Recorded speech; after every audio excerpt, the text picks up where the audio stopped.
Usually when we talk about a blueprint or the architecture of something, there's this expectation of rigid precision. Right, like something very mathematical. Exactly. You look at a suspension bridge, and the schematic shows that thick steel cable, the concrete load-bearing pillar. Oh, yeah. And the architect just points at it and says, there it is. That's the math. That's what holds the weight. It's totally visible. It's clean. It's highly objective. I mean, Uh, you can measure the tension, calculate the wind resistance, and basically prove why the structure stands up before anyone ever drives a car across it. Right, but then you step into the world of contemporary romance, and specifically erotic romance, and that blueprint just completely vanishes. Or at least it's designed to look like it vanished. Yes, exactly. It's cloaked behind like silk sheets and snowstorms and witty banter. When I read a thriller, I can see the author planting the clues. When I read science fiction, I can clearly see the world-building mechanics. But with romance, we're dealing with a structural landscape that is actively trying to make the reader forget they're being engineered at all. Which is the absolute definition of invisible architecture. I mean, the reader is being guided through a highly structured, heavily manipulated emotional labyrinth, but their subjective experience is simply that they are falling in love alongside the protagonist. Yeah, they just feel the sweep of the emotion. Exactly. The math is still there, Yeah. the tension, the load-bearing emotional pillars, but the author has painted over all those steel cables with atmosphere and pacing. So today, we are basically taking a sledgehammer to that drywall to see the cables. I love that. Welcome to a brand new deep dive where our source material today is a fascinating literary artifact from 2014. It's Breena Wilde's anthology, Deliciously Erotic Romance Collection. Such a 2014 title, too. Oh, absolutely. And just to set the table for you listening, this isn't a book club review where we just, gossip about the plot. We are undertaking a real analytical dissection of how authors in this specific high-heat genre blend holiday settings, emotional vulnerability, and incredibly specific character tropes to bypass the reader's cynical defenses. This is so hard to do. It really is. We are looking at excerpts that cover the collection's front matter, the table of contents, the entirety of a short story called Christmas Pleasures, and the opening pages of a novella titled Frosted Midnight. It just provides a massive amount of raw data for us to analyze.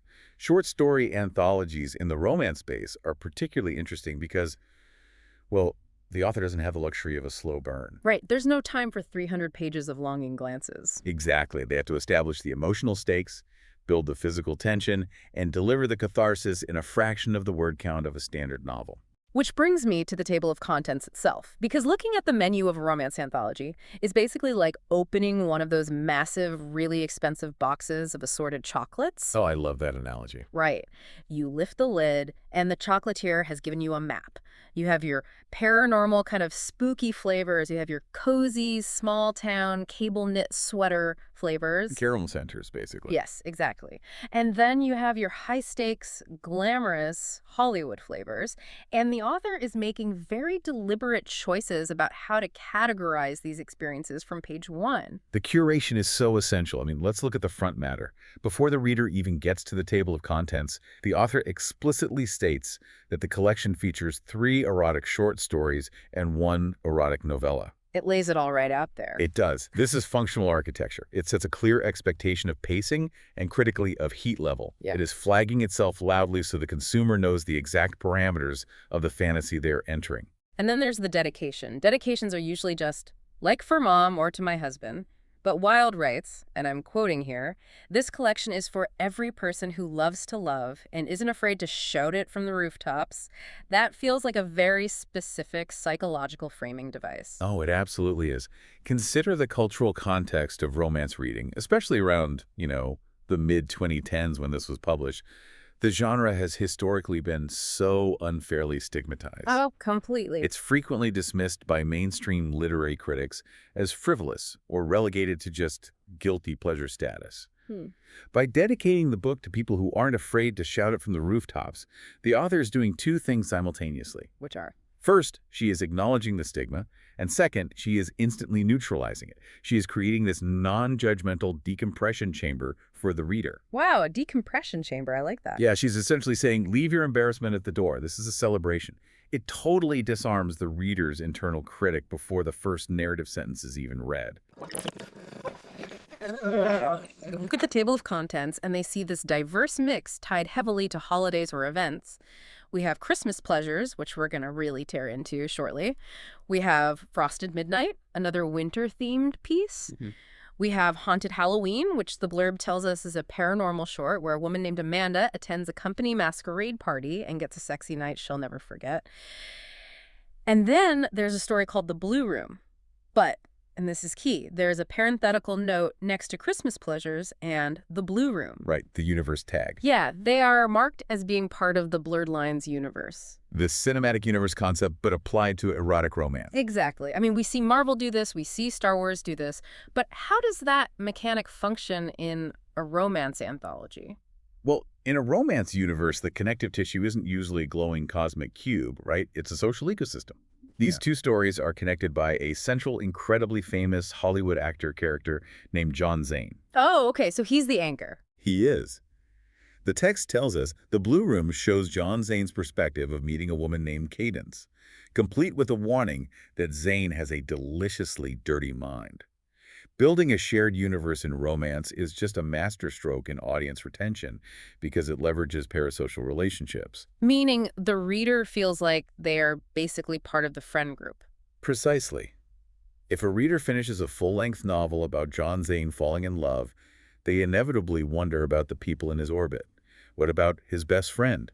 What about his stoic, silent bodyguard? Right, the guy standing in the background of every scene. Exactly. By creating a serialized universe, those peripheral characters get their own spotlights.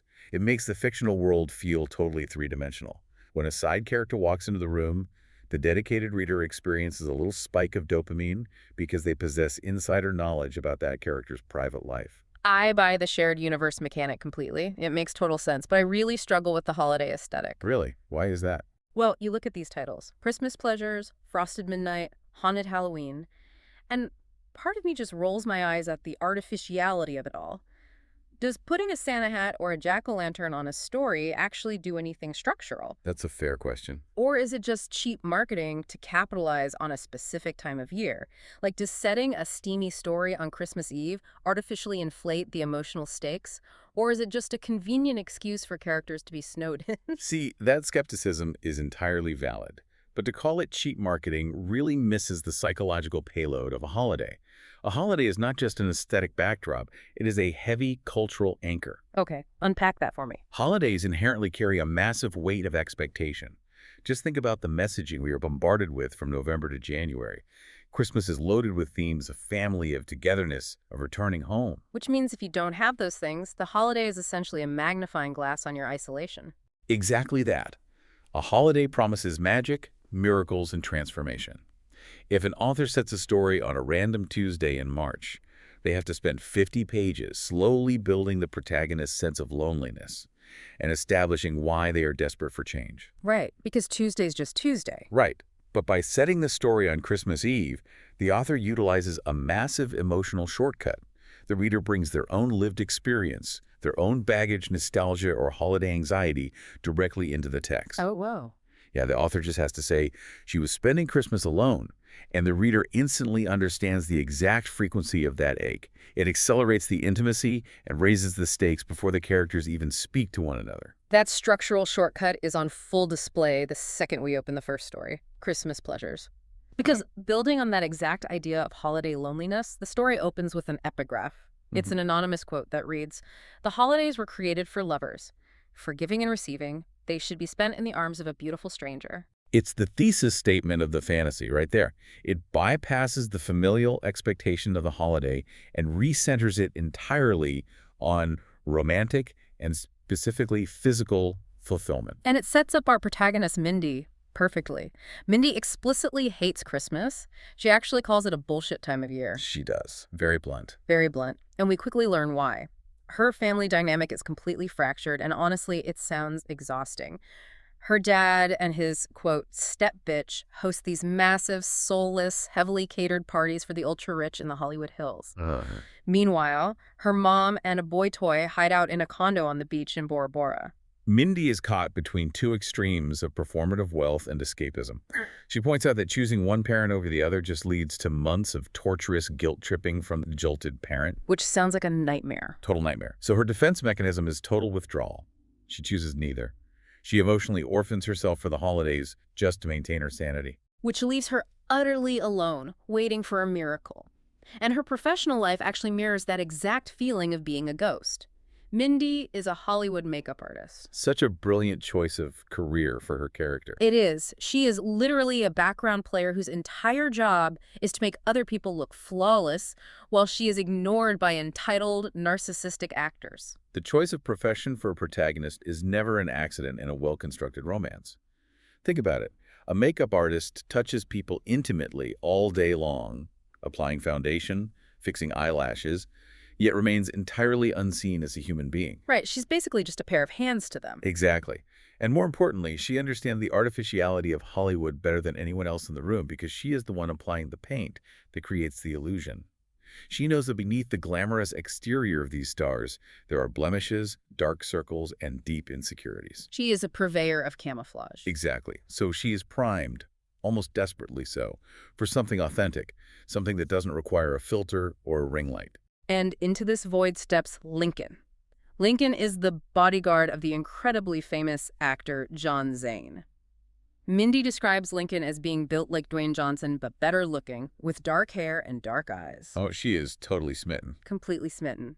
They apparently had one date previously, they had incredible chemistry, but then he vanished because Zane went in hiding. The stoic, massively built bodyguard is a foundational archetype in the romance genre. He represents ultimate physical safety. But the detail that he has been gone protecting someone else establishes a critical character trait early on. That he's loyal. Yes, that he's a man bound by duty. His absence wasn't due to a lack of interest in Mindy, it was a professional obligation. But the duty is temporarily paused because she gets a mysterious invitation from Lincoln to meet him in Park City, Utah for the holidays. Which is quite the trip. It is. And Lincoln's location is a secret because of Zane's need to hide, so Mindy has to travel completely under the radar. And the author spends a significant amount of text detailing the environmental shift here. She goes from superficial, sunny, plastic Los Angeles to the harsh reality of Park City. Yeah, it's a huge contrast. She's in a Hummer limousine, driving down a snowy road bordered by towering pine trees. The hotel, Sunset Ridge, is sprawling. The snow is described like the powdered sugar her grandmother used to sprinkle on gingerbread cookies. And the wind is howling. It's sub-zero. The author is using the weather as a crucible. The extreme cold forces a physical and psychological contraction. It definitely forces a contraction for Mindy because she is wildly out of her element. I mean, she didn't pack for the weather at all. She packed for Lincoln. She really did. She's wearing an outfit that she and her friends refer to as sexticated. Sexy but sophisticated. Such a great made-up word. It's perfect. It consists of a mini skirt, a navy button-up shirt, a black lace thong, and a leather jacket. She steps out of the limo into a sub-zero blizzard, and the bellhop, who is bundled in a thick parka, just stares at her like she's a complete idiot. That interaction with the bellhop is brilliant shorthand. Yeah. Mindy's sexticated outfit is her Los Angeles armor. Oh, her armor. Yeah. In her normal environment, that outfit signals worth, desirability, and status. It's how she navigates her world.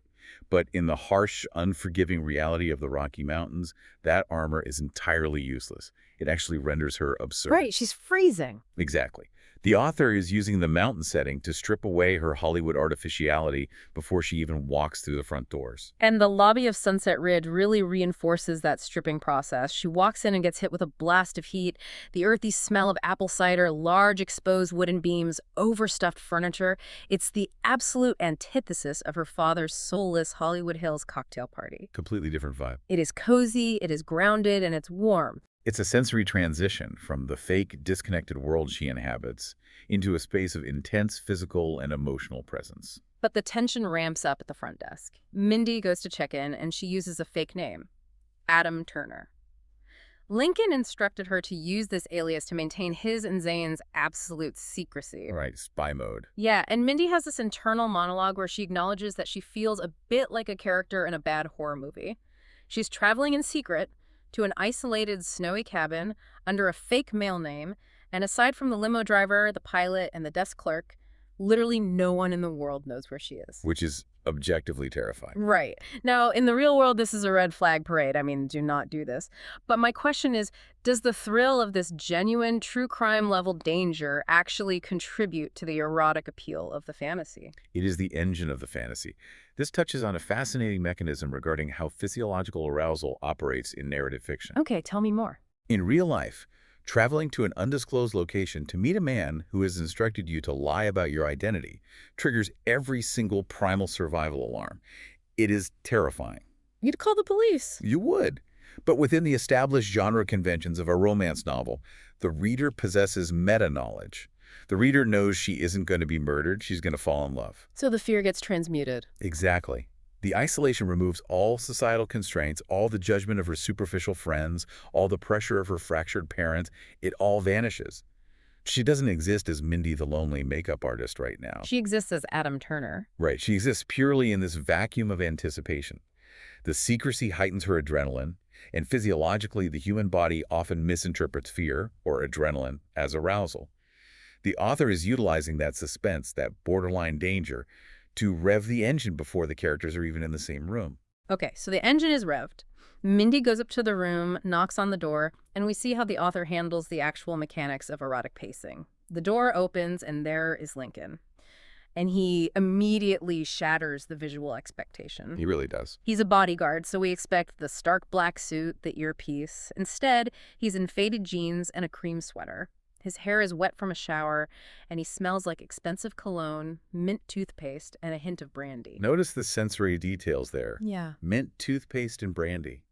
It implies intimacy and warmth. It tells the reader he has been preparing for her arrival, waiting for her. The physical connection is instantaneous. They pull each other inside, and the escalation is incredibly fast. He drops her coat. He starts unbuttoning that navy shirt. Right. There is no polite small talk about the flight. The author doesn't need to waste word count on small talk because the entire journey, the blizzard, the secrecy, the fake name at the desk, functioned as narrative foreplay. The tension has been compounding for pages. But then, right before they cross the point of no return, Lincoln pumps the brakes. He pulls back and asks for consent, but he asks it in a very specific, fascinating way. He looks at her and asks, "Is there anything you won't do?" That single line of dialogue is the load-bearing pillar for everything that follows. It really is, because Mindy reflects on the gravity of it immediately. She thinks about her daily life in Hollywood, where the actors she works with feel entirely entitled to whatever and whomever they want, without ever asking. They just take. Right. As a makeup artist, she is painfully accustomed to people just taking. So Lincoln's consideration, his deliberate pause to establish boundaries in the middle of a massive adrenaline spike, is profoundly affecting to her. She replies, "As long as it's with you, I am game." What Lincoln is doing here is establishing absolute emotional and physical safety. In erotic romance, the explicit scenes only function properly. They only provide that euphoric escapism for the reader if the foundation of consent is rock solid. Otherwise, it's just creepy. Exactly. Lincoln is a giant of a man. He is literally a professional enforcer. By having him defer entirely to her boundaries, is there anything you won't do? The author neutralizes any lingering subconscious anxiety the reader might have harbored from the fake name hallway scene. Oh, that makes so much sense. He is placing all the power of the encounter directly into her hands. And the text reflects that shift in power perfectly. He prioritizes her pleasure first. He brings her to the edge of the bed and focuses entirely on her experience before his own needs are addressed, which leads to a massive dynamic flip. Yeah. Still, in Mindy's point of view, she sits up and says, "My turn, Link," and she accidentally lets that nickname slip out. That slip of the nickname is a crucial micro-interaction. It's a tiny moment of vulnerability, testing the waters to see if she has the right to claim him with a term of endearment. And he loves it. From there, she takes total charge. She directs him to lie down. She initiates the action. She straddles him. It's a highly physical, dominant scene for her, entirely facilitated by the safety he established moments earlier. Which is so empowering for the reader. Absolutely. And the way it concludes is fascinating. They finish, and Lincoln playfully slaps her ass and actually laughs. Mindy notes this is an incredibly rare sound from the Stoic protector. The intense, heavy eroticism dissolves instantly into this playful domestic intimacy. He picks up the phone to order room service while she goes to shower. It grounds the fantasy. It proves that the connection isn't just lust. It's a genuine affinity for each other's presence in the quiet moments. But this brings us to one of the most critical mechanical shifts in the genre. We turn the page, and we experience a hard perspective shift. Suddenly, we are no longer in Mindy's head. The author drops us directly into Lincoln's point of view. Yes. We get to hear the bodyguard's internal monologue. The dual point of view structure. If you want to understand why contemporary romance novels are so fiercely addictive, this mechanic is the primary reason. How does it work structurally? Because in literary fiction, jumping heads mid-scene is often considered a faux pas. In literary fiction, ambiguity is often the goal. But romance readers do not read romance for ambiguity. They read it for emotional certainty. The dual POV allows the author to eliminate all toxic doubt. We don't have to guess if Lincoln is just using her for the weekend. The author literally opens up his brain and shows us the blueprints. And what we see in those blueprints is revealing. Lincoln views Mindy as exquisitely beautiful, but he immediately identifies that living in a toxic ecosystem like Hollywood has severely damaged her self-esteem. He sees right through the bravado. He does. He literally thinks to himself that it will be his mission in life to make her see her own worth both inside and out. He notes that she has a massive heart and needs a safe place to share her love. He is seeing entirely past the sexicated armor. He recognizes the lonely girl beneath the Los Angeles camouflage. We also get a glimpse into the emotional toll of his career. He notes that his job requires his personal feelings to take a back seat to John Zane, who harbors a secret pain so awful I sometimes struggle to bear it. It paints Lincoln as a deeply empathetic caretaker, not just a muscle-bound wall. He absorbs the trauma of the people he protects. Which makes a specific detail in the bathroom scene so poignant. Mindy calls out from the shower, asking him to bring her shampoo. Lincoln walks into the bathroom and finds her shampoo inside a light pink makeup bag. I love this detail. And Lincoln's internal thought is that seeing this girly bag sitting on the counter literally melts his insides. That light pink makeup bag is a masterful little totem. Mindy's entire professional life revolves around makeup. It's the tool of her trade, is how she hides. But this specific bag is hers. It's light pink, it's unabashedly feminine, it's soft, and it's sitting on his hotel sink. It represents her inserting her authentic, vulnerable self into his masculine, highly controlled space. And his reaction to it, feeling his insides melt, proves to the reader that he doesn't just tolerate her vulnerability, he cherishes it. He brings the shampoo to her, joins her in the shower, and notices she already had a condom ready in her pink bag. He deeply respects this, viewing it as her being prepared and responsible. They have a second encounter, which is incredibly steamy, but again, the author punctures the fantasy with reality. A room service. Yes, room service knocks on the door. Lincoln has to step out of the shower, grab a woefully inadequate towel, and answer the door. There's a deeply embarrassed young woman with the food cart, and Lincoln, largely exposed, has to awkwardly hand her a $20 tip and wish her a Merry Christmas. The comic relief serves a very specific structural purpose. It acts as an exhaust valve for the tension, and it reminds the reader that these characters exist in the real world, not just in a vacuum of desire. I want to pause and dissect the bodyguard trope here, because Lincoln embodies it so perfectly. He is literally a professional protector. He gets paid to identify threats and neutralize them. Right. But his internal monologue reveals this intense desire to fix Mindy's insecurities. Is his obsession with healing her just an extension of his day job? Like, is she just a new VIP target for him to protect? Or is the author making a deeper thematic claim about what intimacy requires? Oh, the author is absolutely making a deeper claim, and it strikes at the core of why this trope is so beloved by female readers. It's not that he's clocking in for a shift with Mindy. Okay. It's the idea that his inherent nature, the hypervigilance, the protective instinct that makes him a good bodyguard, is exactly what makes him an ideal partner. Consider the societal context. Women are constantly burdened with managing their own safety, both physical and emotional. They're always scanning the room, managing boundaries. It's exhausting. It is. The fantasy of the bodyguard trope is a man who recognizes that invisible labor, takes the burden onto his own massive shoulders voluntarily, and finds joy in carrying it. He doesn't want to fix her so he can control her. He wants to fix her view of herself so she can finally rest. Wow. It is the ultimate expression of the female gaze. A man whose primary obsession is the meticulous emotional and physical care of his partner. The ultimate vacation from vigilance. Exact. So they've established this profound physical and emotional safety, and now they enter the cool-down phase. They have to connect intellectually to make the romance believable outside of the bedroom. You can't sustain a narrative on adrenaline alone. No, you need the postcoital meal. It is a staple of the genre. And the author's choice of food here is highly deliberate. Chapter 5. Room service has arrived. They are eating medium-rare steak covered in blue cheese and caramelized onions paired with roasted baby potatoes. Let's analyze the semiotics of that meal. Mindy is a Hollywood makeup artist who lives in Los Angeles. Right, she's surrounded by diet culture. Exactly. The cynical, stereotypical expectation would be her ordering a delicate Cobb salad with the dressing on the side, picking at her food, terrified of ruining her aesthetic. Instead, the author has her devouring a bloody, rich, pungent, heavy meal. It is visceral. It shows a raw appetite. It signals to the reader that she has completely dropped the LA pretense. And while they eat this heavy meal, Lincoln initiates a test. He starts throwing out random questions to gauge her personality and see how her mind works. He asks her what her favorite animal is. Such a classic first date question. Right. Mindy actually thinks about it and says a baby elephant, specifically noting their big ears, their long trunks, and the adorable noises they make. It's such a wonderfully specific, slightly weird answer. It is. And Lincoln decides to push her on it. He tries to sway her opinion. He says, come on, cuter than a baby panda. What about kangaroos? Or deer? Or those adorable little chinchillas? Chinchillas. Right.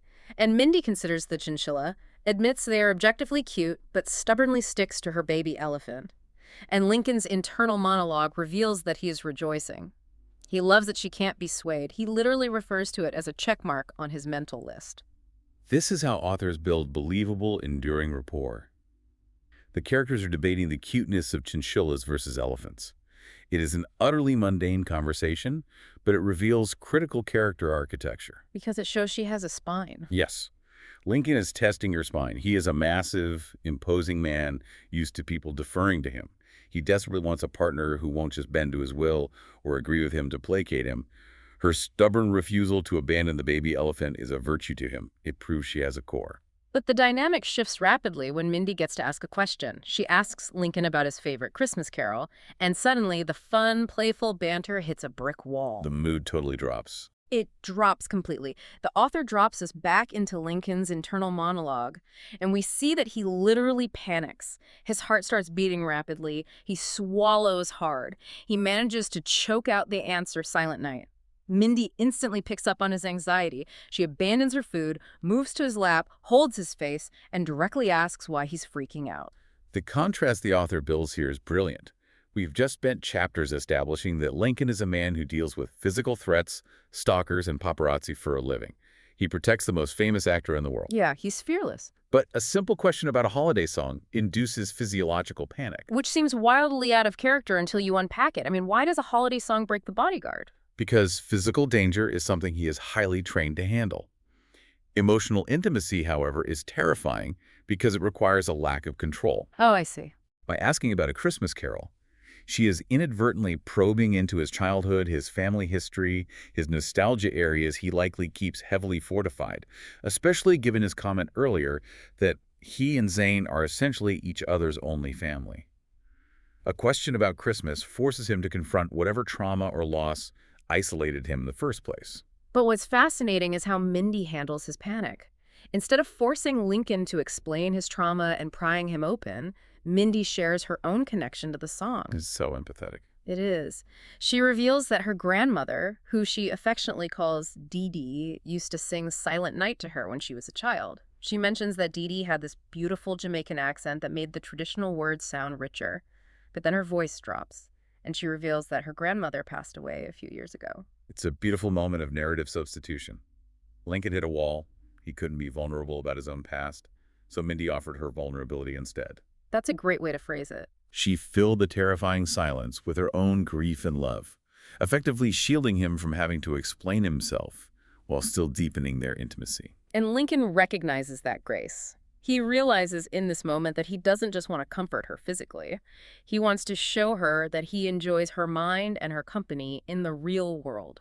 He wants to distract her from the sadness, but in a way that honors her grandmother's memory. So he makes a plan. He does. He pivots. He suggests they get dressed, go down to the hotel bar, get happy drunk, and sing Christmas carols until management kicks them out. Mindy agrees. He is moving the relationship from the private, insulated, highly controlled bubble of the hotel room into the chaotic public sphere. If the relationship is going to be real, it has to survive outside of the bedroom. Which brings us to the climax of the short story, Chapter 6. They go down to the Sunset Ridge bar, and the author paints a very specific picture of the patrons. It is populated by this odd assortment of lonely people. Holiday stragglers. Exactly. There's a nervous young couple clearly on edge, an older man with a much younger woman, and the hired entertainment, which turns out to be a group of drunk, college-aged kids who are failing miserably to sing carols. It's the island of misfit toys. Everyone in that room is seeking some kind of connection on a holiday but failing to find it.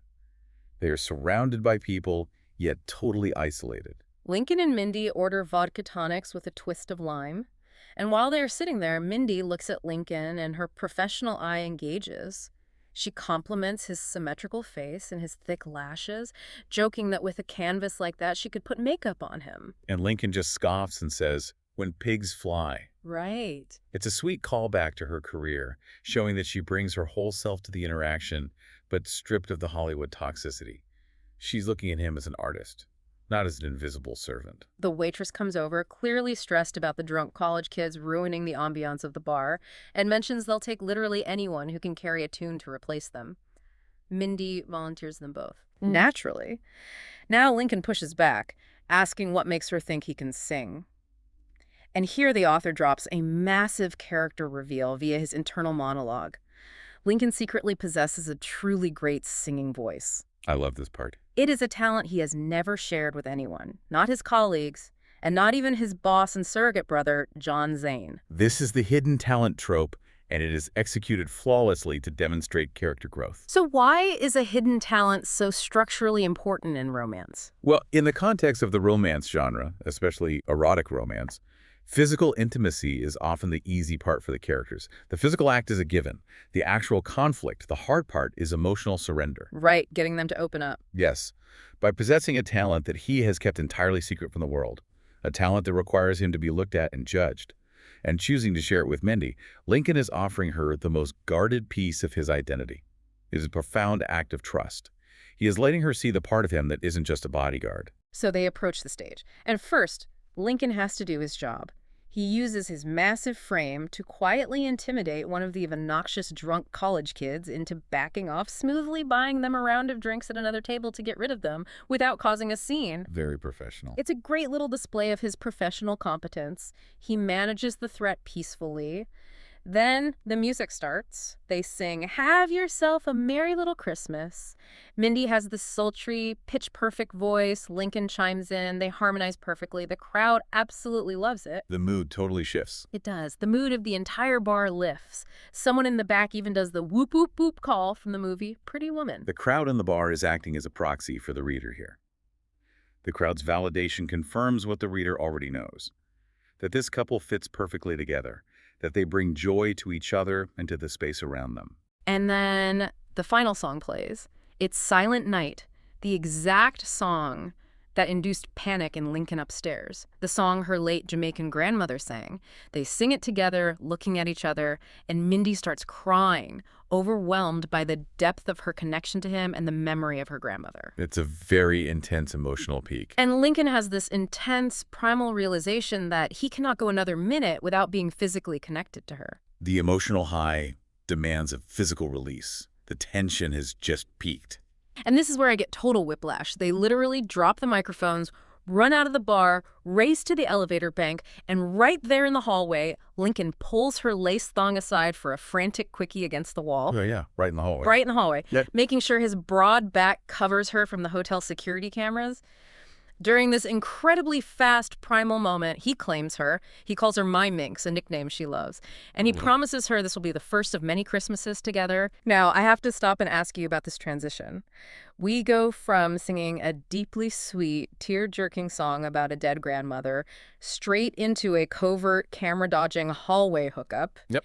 It feels incredibly jarring. Is this tonal whiplash a flaw in the writing? Or is this the exact intended appeal of the genre? Oh, it is not a flaw. It is the absolute defining feature of erotic romance. The genre promises the reader both profound emotional catharsis and intense physical ecstasy. So you need both. You absolutely need both. Yeah. If the story ended just with a song on the stage, it would be sweet, but it would lack the visceral heat the reader specifically bought the book for. If it was just the hallway quickie without the karaoke scene, it would be pure pornography, lacking the emotional stakes that make the reader care about the characters. That makes total sense. Right. By slamming the two extremes together, the tears of remembrance bleeding directly into the urgency of lust, the author fuses the emotional and physical into one peak experience. And the detail about the security cameras is just brilliant. Because he's still doing his job. Exactly. Even in the throes of absolute passion, his bodyguard instinct remains intact. He's protecting her reputation while simultaneously fulfilling her deepest desires. It's masterful manipulation of the reader's heart rate.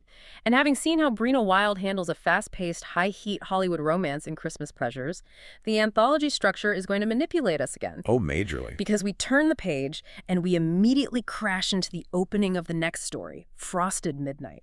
And the tonal shift is staggering. We leave the glamorous, fast-paced world of Los Angeles bodyguards and plunge headfirst into heavy angst and completely different tropes. It is a palate cleanser, but a very, very dark one. It begins with an epigraph from Alfred Lord Tennyson, a very moody, evocative quote.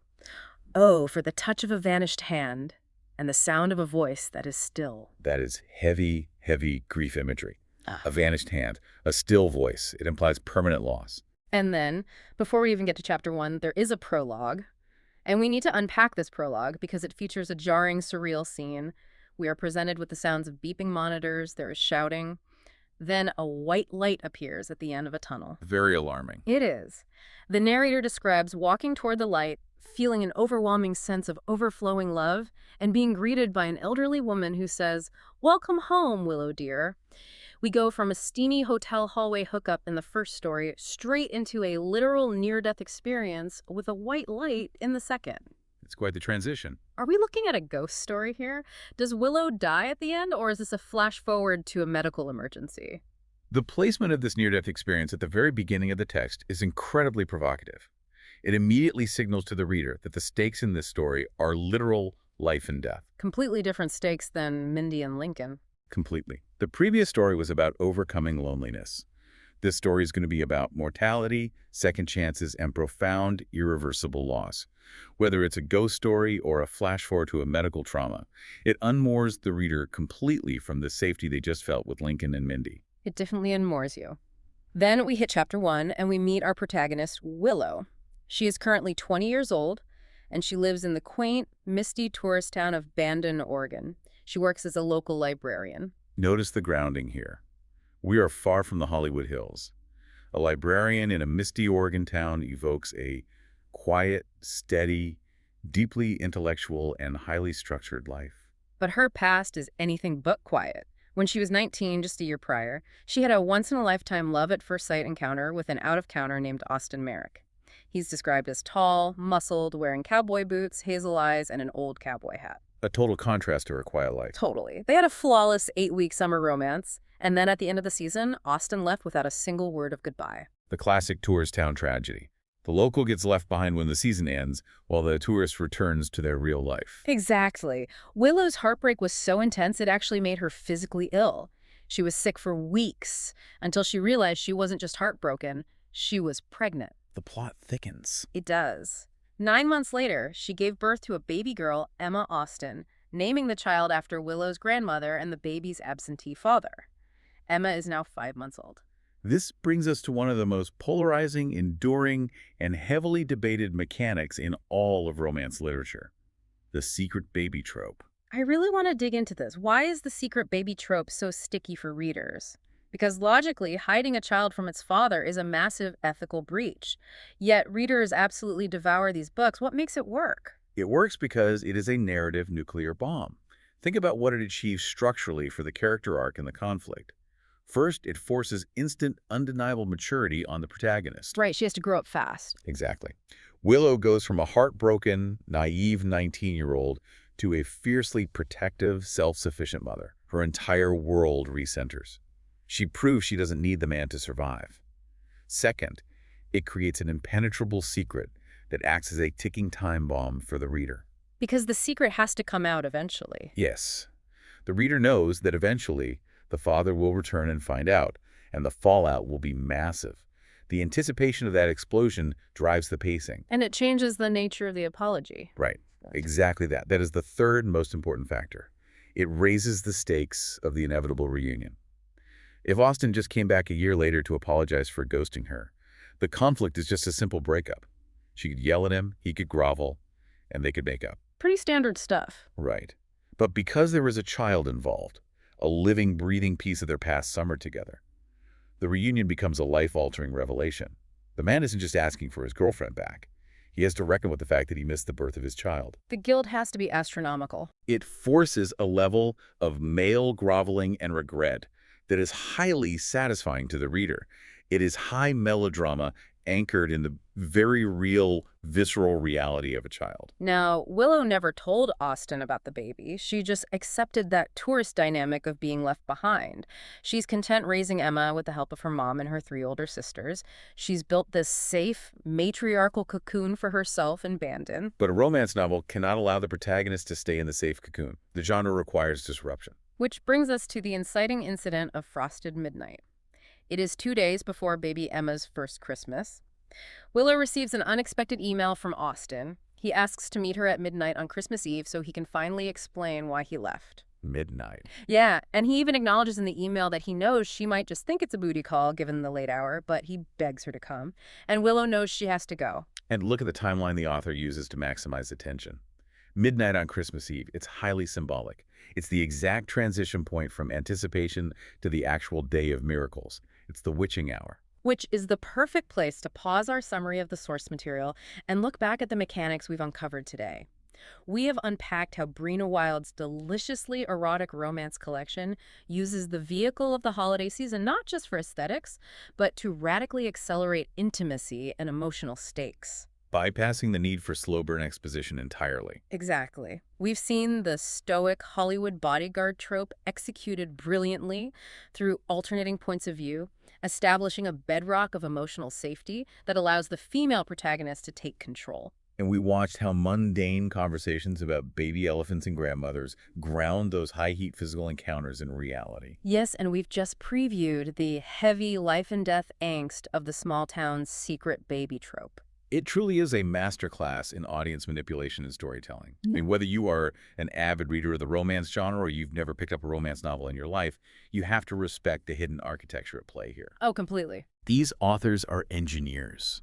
They are crafting emotional highs and lows with incredible precision. And they know exactly how to build a fantasy that addresses the deepest insecurities of their audience: loneliness, self-worth, the burden of vigilance, offering both safety and danger in the exact right proportions to create a compelling narrative. It is engineering disguised as magic. And I want to leave you, the listener, with a final provocative thought to mull over on your own regarding that second story. Oh, this should be good. Let's go back to that Tennyson quote used to open Frosted Midnight.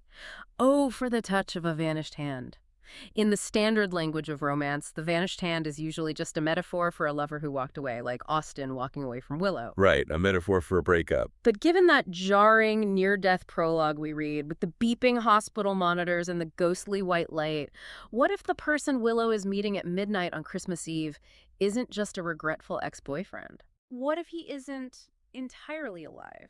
How would the ultimate erotic fantasy shift if it crossed the boundary into the afterlife? Something to think about the next time you hear a bump in the night on Christmas Eve. Thanks for taking the plunge with us today on The Deep Dive.